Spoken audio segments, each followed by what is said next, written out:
Mtume sallam anasema man istataa minkum an yanfa akhahu falyaf'al, mtu yoyote miongoni mwenu ambaye anaweza kumsaidia na kumnufaisha ndugu yake na afanye hivyo.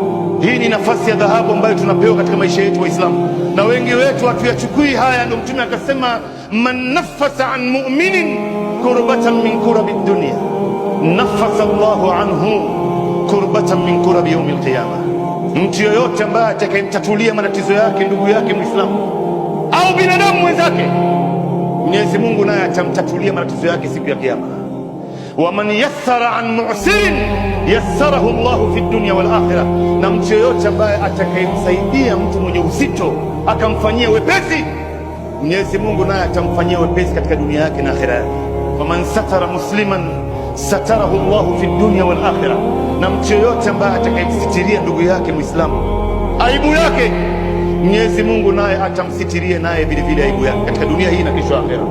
Wallahu fi auni al-abd ma kana al-abd fi auni akhi, Mwenyezi Mungu yuko katika usaidizi wa binadamu maadamu binadamu yuko katika usaidizi wa binadamu wenzake.